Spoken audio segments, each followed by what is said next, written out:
Sure, if you're on a computer. I don't have any data. Okay, good afternoon. Today, I'm very honored and privileged to be joined by General Frank McKenzie, Commander, U.S. Central Command. The General's got some opening comments for you that will related to the August 29th airstrike that was taken in Kabul, and then he'll stick around for some questions. I will moderate those questions as we've done before, and since we got pretty much a full house here and he's had limited time, I'd ask you to keep your follow-ups to an absolute minimum so that we can be as fair as we can to everybody. When the General's done, I'll come back up and brief on some other topics as well. So with that, General McKenzie, can you hear and see me okay?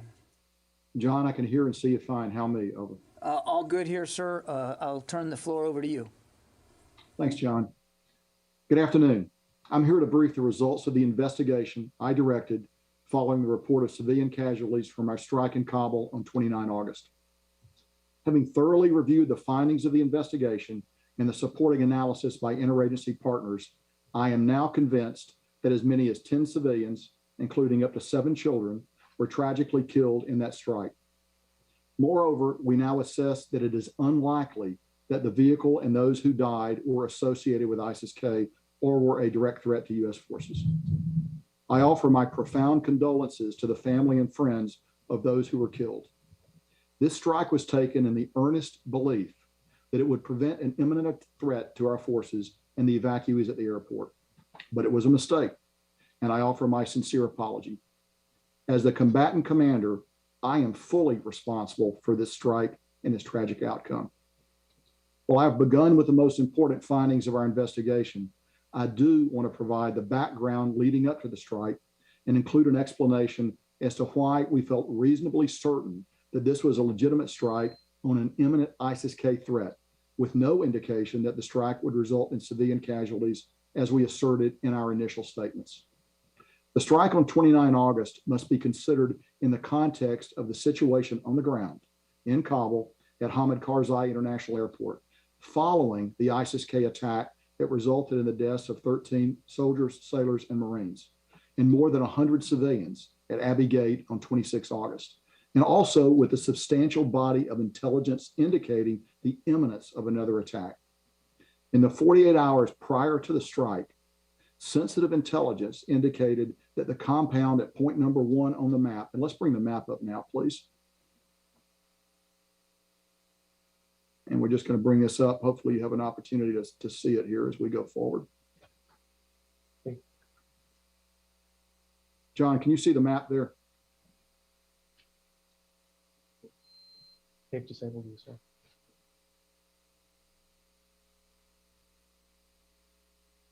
Hey, John, can you hear me now?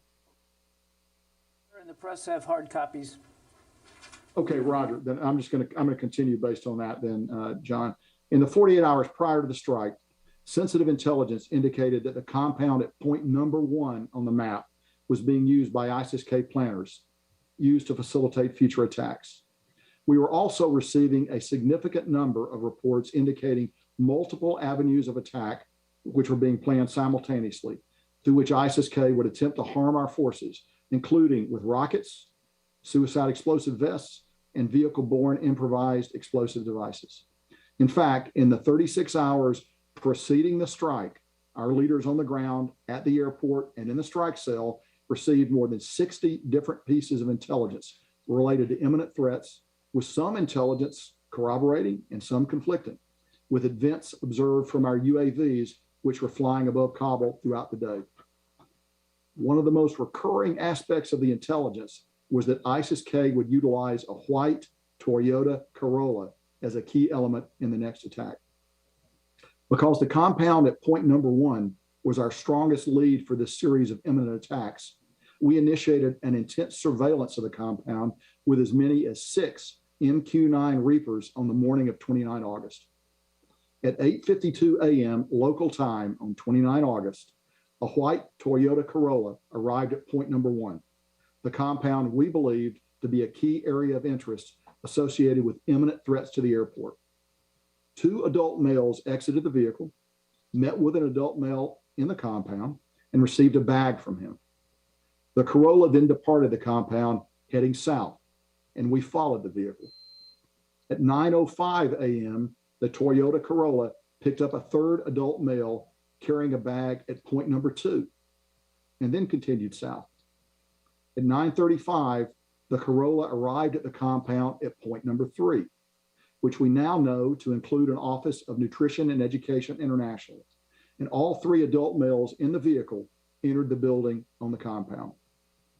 At 11:19 a.m., 3 adult males unloaded bags and jugs from the trunk of the vehicle before departing the compound at 11:22 a.m., heading south.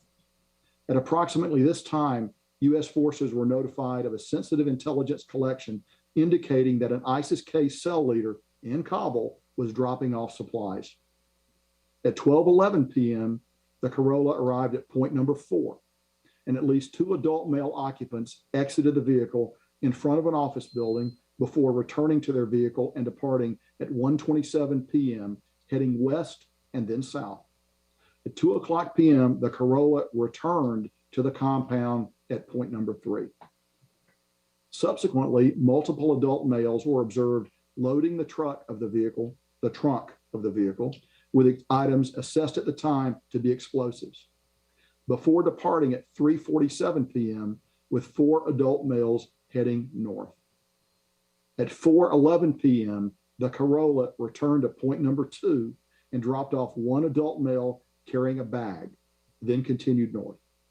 After driving near point number 1, the Corolla dropped off 1 adult male on the road at point number 5, which is roughly several hundred meters north of point number 1. At 4:39 p.m., the Corolla dropped off its last passenger on the road at point number 6.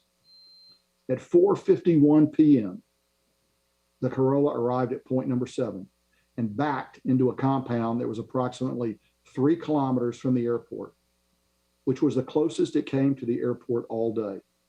We were very concerned that the vehicle could move quickly and beat the airport boundary in a matter of moments. By this time, we had observed the vehicle for about 8 hours. While in the compound, the vehicle was observed being approached by a single adult male assessed at the time to be a co-conspirator. The strike was executed at this time because the vehicle was stationary and to reduce the potential for civilian casualties. The single Hellfire missile was fused to detonate inside the vehicle to further minimize the chance for civilian casualties. It struck the vehicle at 4:53 p.m., which produced an explosive event and follow-on flames significantly larger than a Hellfire missile would have been expected to produce.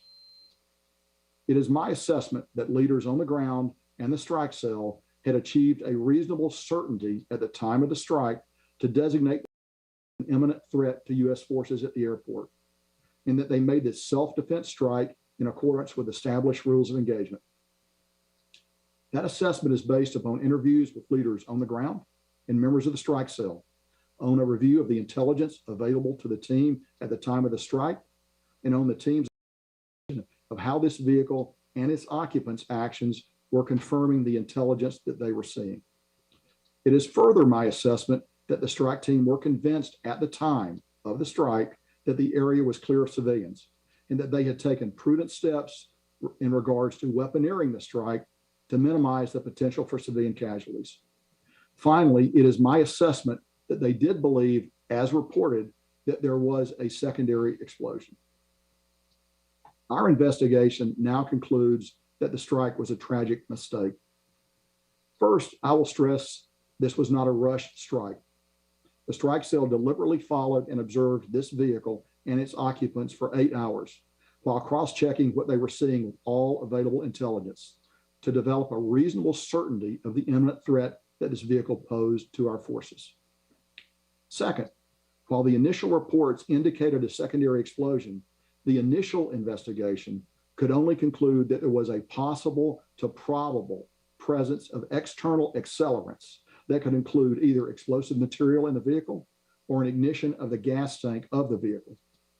Subsequent analysis could not rule out the presence of a small amount of explosive material, but determined that the most likely cause was the ignition of gas from a propane tank located immediately behind the car. Such an ignition would have created the brief but massive fireball oriented directly up and out of the compound that was observed in the video and displayed in this photo. If we could get that next photo up, please. They have me disabled, sir. Finally, while the strike cell reported, John, can you hear me okay? I got you, sir. Roger. Finally, while the strike cell reported the presence of 2 adult males, one inside the vehicle and one outside the vehicle at the time of the strike, the cell initiated a review of their footage immediately following the report of civilian casualties and determined that a few partially obscured forms were briefly visible moving in the compound. This led to my initiation of an investigation within 24 hours of the strike. A comprehensive review of all the available footage and reporting on the matter led us to a final conclusion that as many as 10 civilians were killed in the strike, including up to 7 children. At the time of the strike, based upon all the intelligence and what was being reported, I was confident that the strike had averted an imminent threat to our forces at the airport. Based upon that assessment, I and other leaders in the department repeatedly asserted the validity of this strike. I am here today to set the record straight and acknowledge our mistakes. I will end my remarks with the same note of sincere and profound condolences to the family and friends of those who died in this tragic strike. We are exploring the possibility of ex gratia payments. And I'll finish by saying that while the team conducted the strike, did so in the honest belief that they were preventing an imminent attack on our forces and civilian evacuees, we now understand that to be incorrect. With that, I'm ready to take your questions. Thank you, General. Tom. General, this is a complete and utter failure. Can you explain how this possibly could have happened? Well, so this particular strike, it certainly was a terrible mistake, and we certainly regret that. And I've been very clear that we take full responsibility for it. At the same time, we were carrying on a number of complex operations designed to defend ourselves. We conducted a strike a couple of days before up in Nangarhar that was very successful. We conducted other operations across the battle space to defend ourselves during this very difficult 48-hour period when so many imminent threats were manifest. So while I agree with it, this strike certainly did not come up to our standards, and I profoundly regret it. I would not qualify the entire operation in those terms. And will anybody be held responsible? We are in the process right now of continuing that line of investigation, and I have nothing for you now because that involves personnel issues. Please identify yourself and your outlet when you ask your question, David. David Martin with CBS News. So you said that you started following this car after it showed up at a place associated with ISIS. In retrospect, was that place associated with ISIS? And this was described as an over-the-horizon strike, which is what the U.S. is going to be relying on from now on in Afghanistan. So what does this incident say about the reliability of future strikes against terrorist threats in Afghanistan? Sure, David. So I'll take the first part of your question and begin with that. So point 1 on the map, we do assess very definitely associated with ISIS-K. In fact, a little less than 24 hours later, rockets will be launched from that point against the airfield. So we had very good intelligence to make us think point 1 on the map was in fact an area where ISIS was centered. So I think that was a very good intelligence supported that belief. Now, the second part of your question about whether this will affect future OTH operations. Let me be clear. This was a self-defense strike taken under self-defense rules of engagement based on an imminent threat to attack us. That is not the way that we would strike in an OTH mission going into Afghanistan against ISIS-K targets. For one thing, that will not be a self-defense strike. It'll be done under different rules of engagement. So, and we would have a lot more opportunity probably than we had under this extreme time pressure to take a look at the target, to use a phrase that you'll be familiar with, to soak the target with multiple platforms, to have an opportunity to develop extended pattern of life. None of these things were available to us given the urgent and pressing nature of the imminent threat to our forces. Phil. Are you considering reparations for the victims here? And what happened with this strike say to you about the over-horizon capability that we've been hearing so much about? What are the risks involved with carrying out strikes when you don't have people on the ground in Afghanistan going forward? Sure. So as I said in my statement, we are considering ex gratia or reparations for this, and that ultimately be a matter for policy. So we're in consultation with the Office of the Secretary of Defense to determine the way forward there. As you will also understand, it's very difficult to reach out on the ground in Afghanistan, to actually reach people. But we are very interested in doing that, and we'll move on it based on our ability to do that. So your question about this and OTH, I'll sort of echo what I said to David. I would reject a parallel between this operation and an over-the-horizon strike against an ISIS-K target. Again, because we will have an opportunity to further develop the target in time, to look at pattern of life. That time was not available to us because this was imminent threat to our forces. It's important that I emphasize that. We did not have the luxury of time to develop pattern of life and to do a number of other things. We struck under the theory of reasonable certainty. Probably our strikes in Afghanistan going forward will be under a higher standard. That's a policy matter, not a purely military matter. But I don't think you should draw any conclusions about our ability to strike in Afghanistan against ISIS-K targets in the future based on this particular strike. Sylvie. Hello, General Sylvie Lantom from AFP. You said that you had intelligence about a threat emanating from a white Toyota. So was it this intelligence was not good, or there was another white Toyota which was dangerous and nothing happened from another white Toyota? So I would tell you this, clearly our intelligence was wrong on this particular white Toyota Corolla. At the same time, we undertook a variety of things to make it hard for them to get at us during this period of time. We closed the gates, which we didn't want to do at HKIA during this period of time as force protection. We were very active with our ISR overhead, which we know is very, often has a suppressive effect on their activities. We still took rockets the next day, as you know, and they fired those rockets from near Point One and from other places actually near the route of this vehicle. But I would tell you unequivocally in this case, clearly the intelligence was wrong on this vehicle. And we certainly regret that, as I've been very clear. Let me go to the phones. Jennifer Steinhauer, New York Times.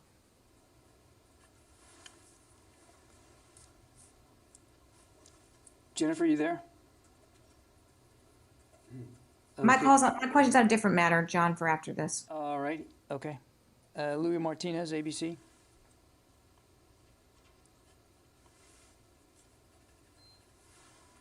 You there, Louis? Okay, nothing heard. Nancy Youssef. Thank you.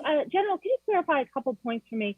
If I'm understanding you correctly, you followed the wrong Toyota Corolla from the beginning in. That is, you weren't following one vehicle and mistaken it for another one. And also in your initial statement, you said that there was no initial reports of civilian casualties. It appears that there was at least some concern about civilian casualties very early on.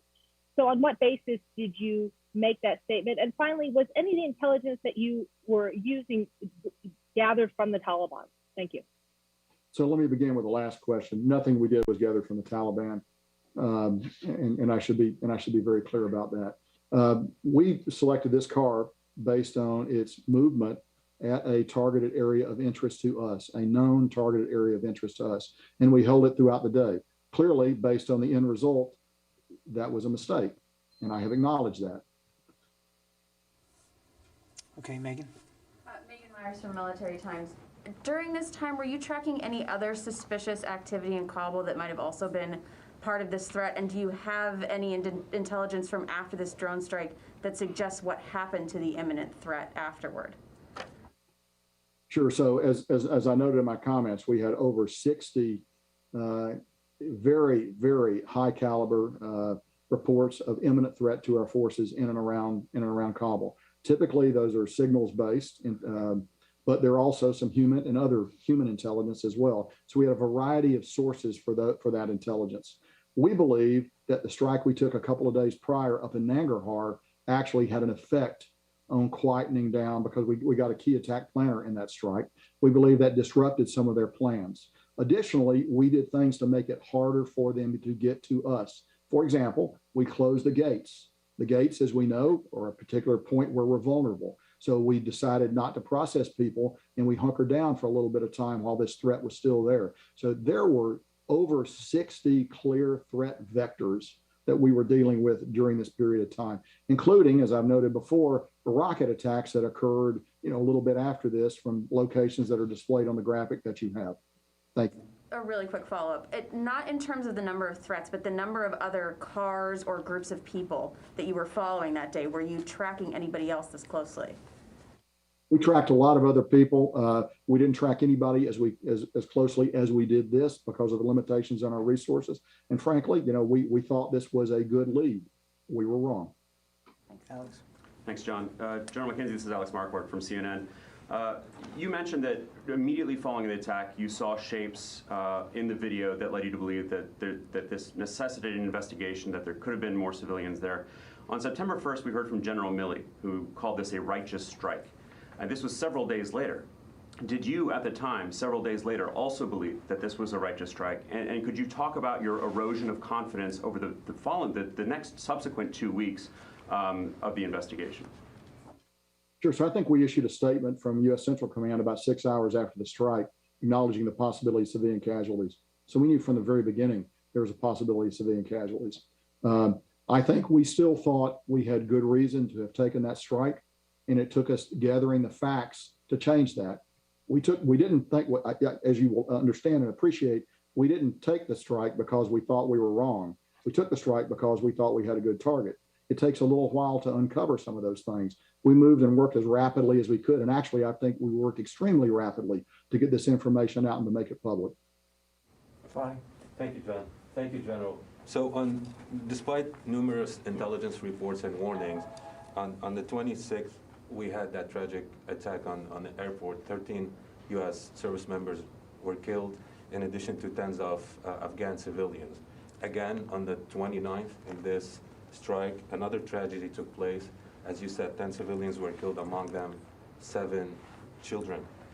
Is that a failure of intelligence or leadership in Afghanistan? And what do you intend to do about that? Thank you.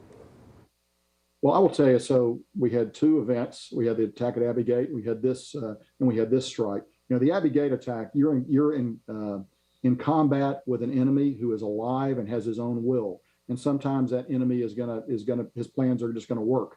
You can't cover every eventuality all the time, despite our very best efforts to do that. And we took every precaution we could at Abbey Gate.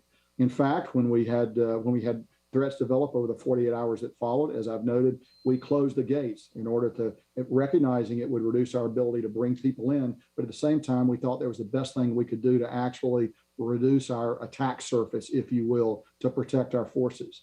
There are also a number of attacks that were thwarted. These are 2 that you know about because they're high visibility and we're talking about them. Others were thwarted and did not occur. So the silence of those attacks should mean something too. Unfortunately, it's very difficult to prove the negative. Tony. Hi, sir. Tony Capassia with Bloomberg. Got 2 quick questions. Are you going to release the report of investigation? 2, in your fact gathering, to what extent did you rely on the New York Times' extensive video investigation and then talks with NGOs or civilian eyewitnesses at the scene? So repeat the first question again for me. You'll be releasing the final report of investigation. The final report the report is a highly classified document. There will be procedures that would have to be followed to declassify elements of that document if it were to be released. And I'll just leave that question there. As we in fact worked our investigation, we used all available sources of information to inform us as we went forward. Certainly that included some of the stuff the New York Times did. It also included our own extensive resources in this area, which we looked at. So we tried to go everywhere we could and not overlook anything as we sort of tried to build the picture. Taliban at all aid in the investigation or the fact gathering? No. Thanks. Lucas. General McKenzie, Lucas Tomlinson, Fox News. Did you have forces on the ground that helped you conduct this strike?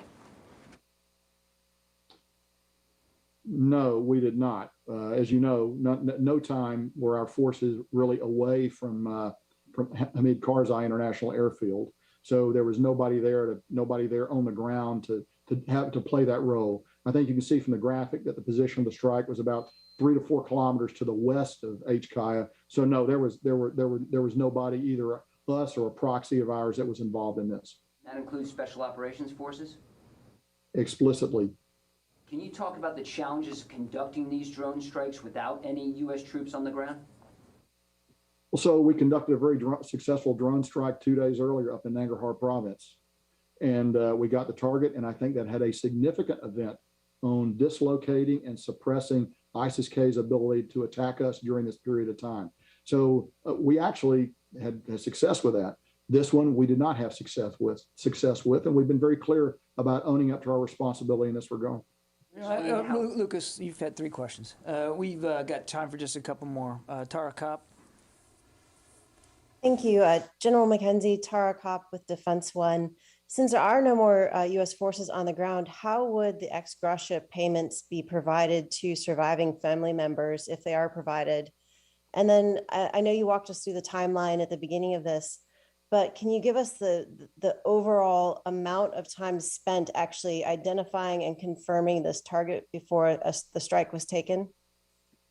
Sure. So as for the ex gratia payments, we're working that right now, and it will be difficult, as I noted in my remarks, I think, or in one of the first questions. It'll be difficult to do that without a presence on the ground, and that's just something we're going to have to work through. I don't have a better answer for you right now, other than we recognize the obligation, and we'll continue to work. We'll continue to work that problem. So, in a situation like this, to go to the second part of your question, as you continue to look at the target over the course of the day, you begin to build probabilities, and you begin to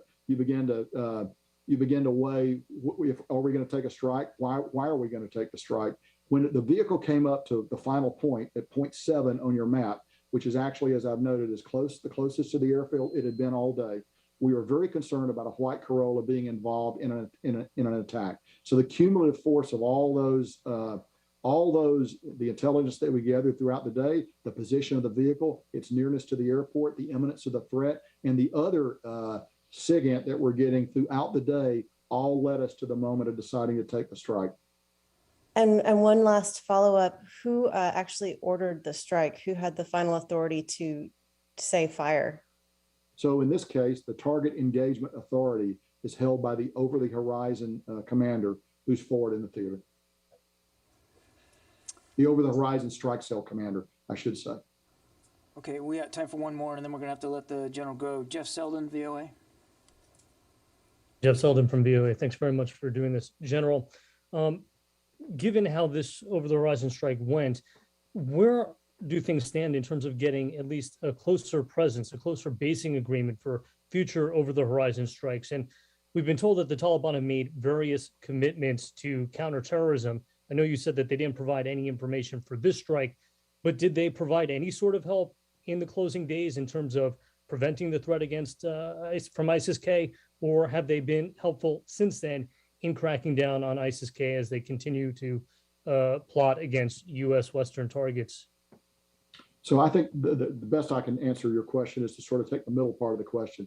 In the final days, and really in the second half of our time at HKIA, as we continued our evacuation, the Taliban were helpful in establishing an outer security perimeter, which actually, we believe, prevented some attacks from developing. Now, look, there's a downside to that, too. It also allowed them to screen people that might otherwise have gotten to the airfield. And that's just a hard, harsh fact. And you have to balance those two: force protection of our forces, which is supported by a Taliban external presence, against the fact that it may prevent some people that you would like to bring out from being able to get to you unmolested. And that's a difficult balance. I frankly came down that I wanted to protect our forces, and I needed that outer boundary. And to that degree, we were able to work together. I have no particular affection for the Taliban, and I don't know that they're doing anything at all for us right now. But those questions would probably better go to the Department of State, along with questions about basing and where we might be able to get closer basing than where we are right now.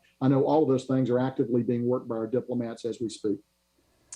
Thank you, General. Appreciate your time this afternoon. I'll turn it over to you for any last closing comments you might want to make, sir. No, John, I appreciate the opportunity to come on. I appreciate the opportunity to take responsibility for this, because I do feel responsible for it. And I appreciate the questions from the media. Thanks, John. General, thank you very much. Okay. Hey, John, before you move on, he referred to a picture which didn't come up. Are there individual pictures of these little blocks in here? I'll have to check with Central Command, David. I'm sure if they were able to make that graphic, there must be imagery of it. But what resolution they're in and all that, we'll check. You know if it was sent out to the networks or anybody? I don't believe it was. It was designed for this briefing, and we wanted to make sure you had hard copies of it. But we can check with Central Command. That's fair. So the Secretary was briefed by General McKenzie this morning at 8 o'clock on the results of his investigation. And on behalf of the men and women of the Department of Defense, he offers his deepest condolences to surviving family members of those who were killed, including Mr. Ahmadi, and to the staff of Nutrition and Education International, Mr. Ahmadi's employer. And you should have in your inboxes now a statement that I'm basically paraphrasing from.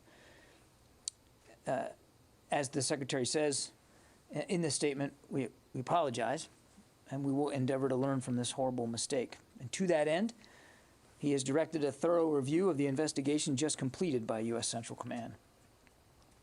And he has asked for this review to consider the degree to which the investigation considered all available context and information, the degree to which accountability measures need to be taken and at what level, and the degree to which strike authorities' procedures and processes need to be altered going forward.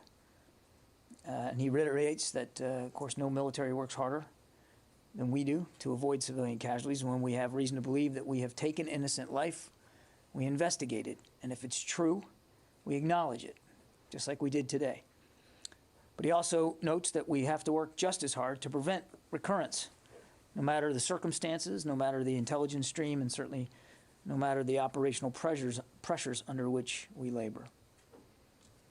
On another matter altogether, today the Secretary approved a request from the Capitol Hill Police Board to provide 100 members of the Washington, D.C. National Guard who will be stationed at the D.C. Armory as a physical security task force this weekend to augment law enforcement over the weekend, covering the September 18th demonstration on Capitol Hill. The D.C. National Guard will join a number of local law enforcement agencies in supporting the Capitol Police. Should the Capitol Police require assistance, they will first utilize local, state, and federal law enforcement capabilities before requesting the deployment of the Physical Security Task Force.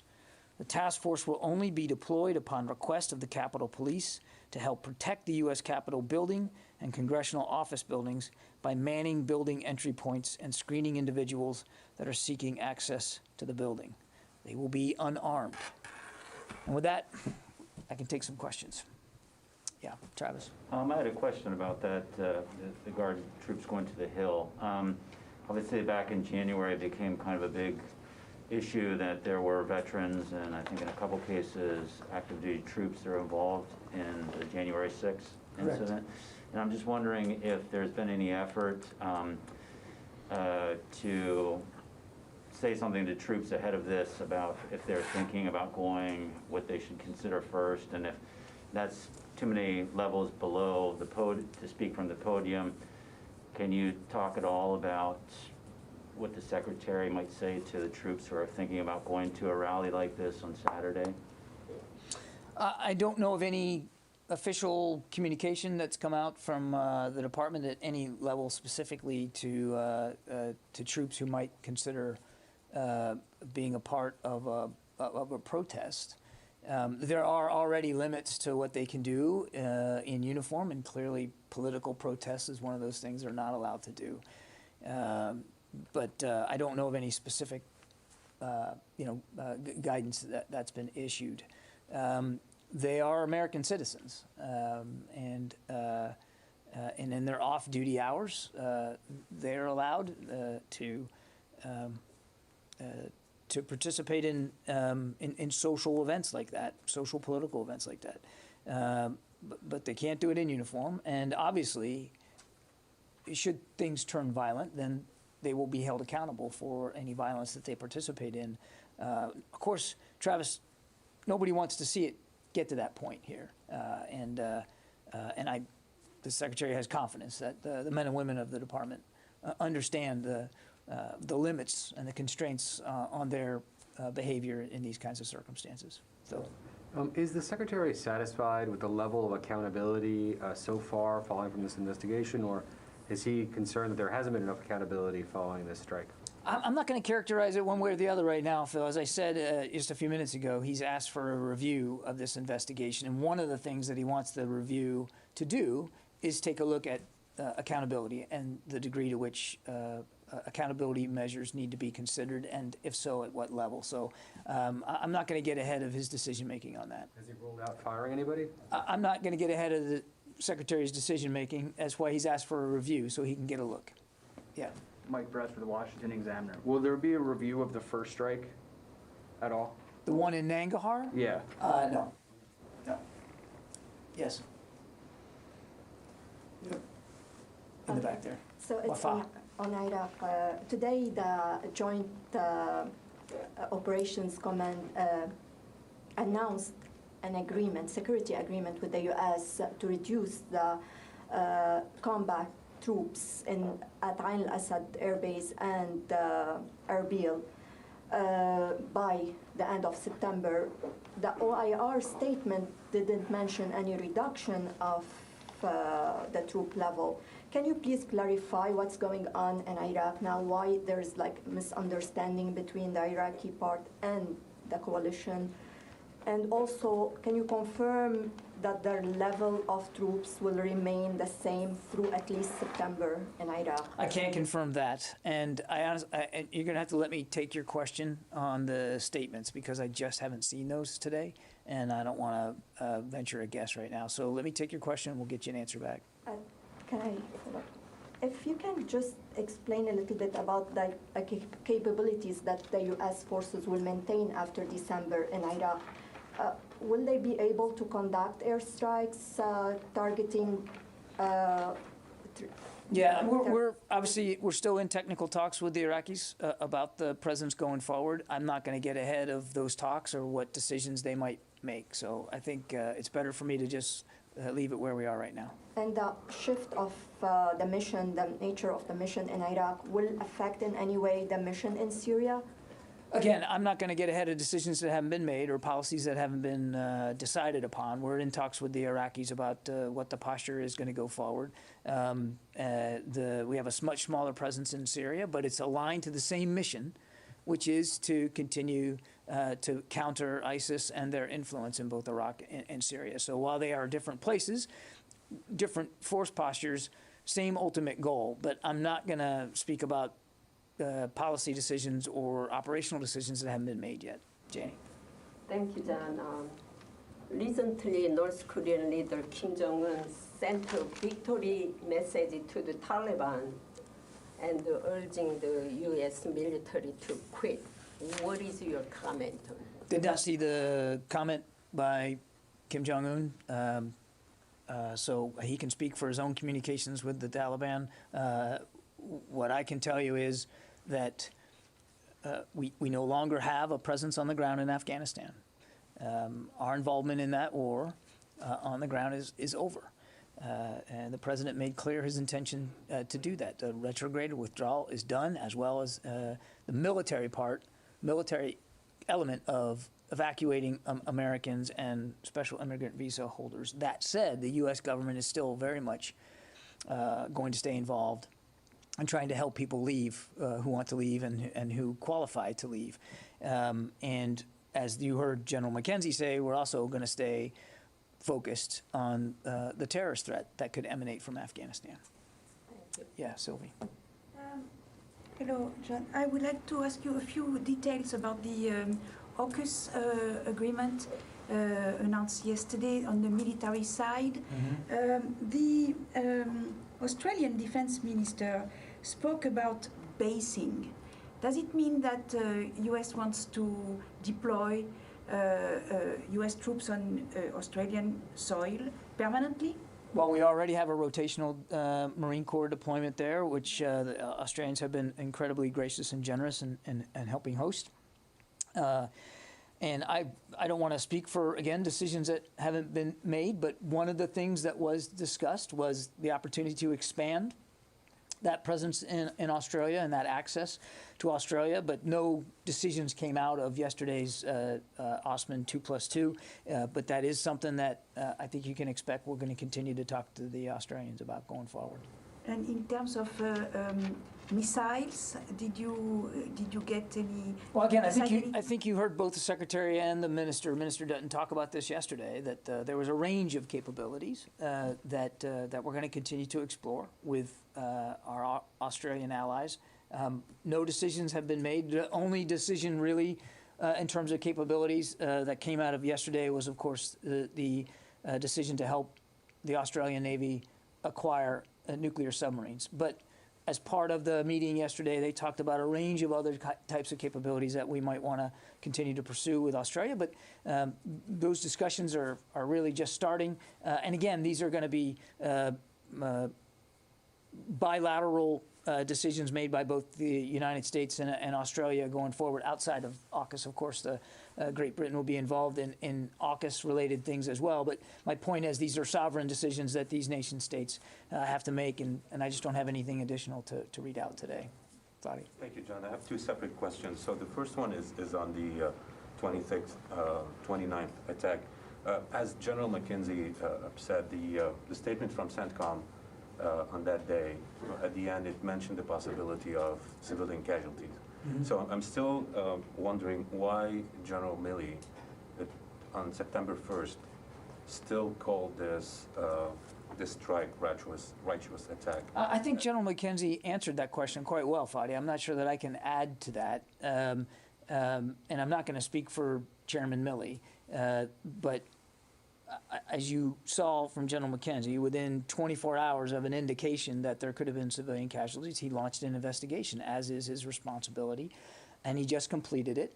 And they did it fairly quickly, but I think they wanted to take the time to be as contextual as possible. So I think he already spoke to that. Yeah, but I mean, you said it within 24 hours. But General Milley came on September 1st. That's more than 24 hours, and still again, called. Fadi, again, I'm not gonna relitigate the past statements here. As General McKenzie mentioned, every leader in the department that spoke to this, in the moment that it was spoken to, was speaking to you in good faith based on the information that we had, and that includes me, by the way.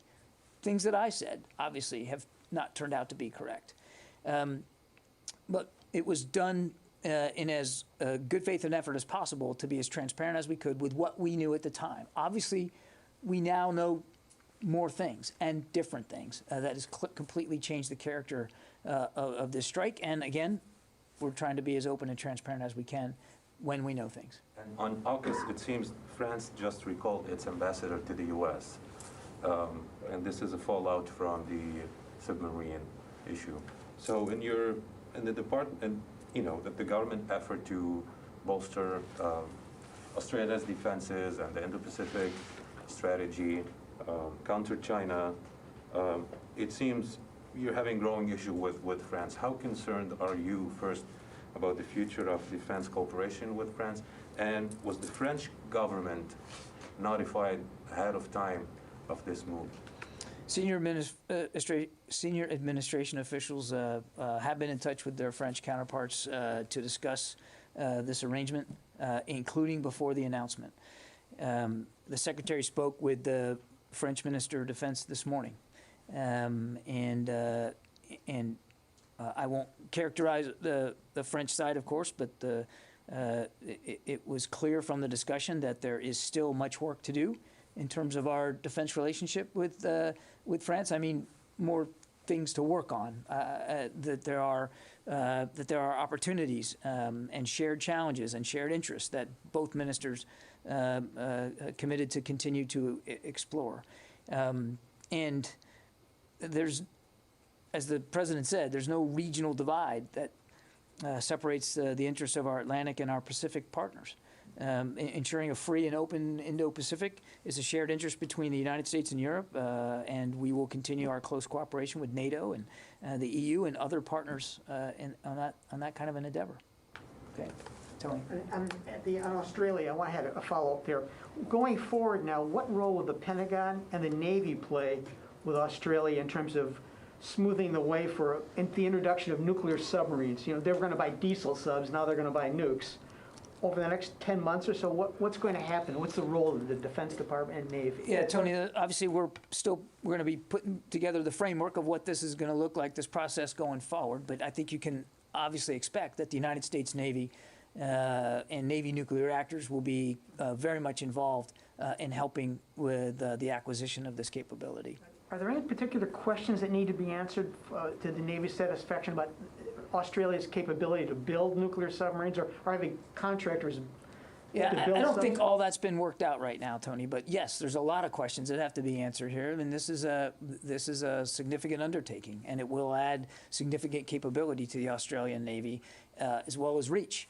And there's going to be a lot of questions and technical details that have to be worked out. But to your first question, of course, the United States Navy and Navy nuclear reactors will be very much involved I need to ask from you the very a beginning. Okay, I'd like to ask you a Milley question, a General Milley question on the controversy with the book. Is the Department of the Defense mulling, reviewing, and releasing in redacted form the transcripts or classified notes of the Milley-China conversations that were leaked to Woodward for his book? Any thought about just releasing them like the White House did last year with the Trump President of Ukraine transcript? I know of no such plans to do that, and I'd refer you to the Joint Staff to speak to whatever notes they might have on a counterpart call that the chairman conducted. Okay. I think I got to get to the phones here. Jennifer, are you still there? Yeah, I am. Thank you. About the Afghanistan refugee situation on bases, are you still monitoring?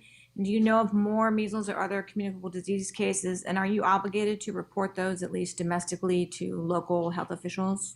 Well, we're working with HHS very closely. So, of course, if we find any additional cases, we certainly are keeping HHS informed. And we're obviously making sure that, to the degree there are any cases on domestic bases, that our base commanders and people that work in and families that live there are kept abreast. I don't have any additional updates in terms of additional cases to report out to today, but again, we still remain in a pause for flights coming from any of the lily pad locations overseas to the United States as we continue to work this out with HHS.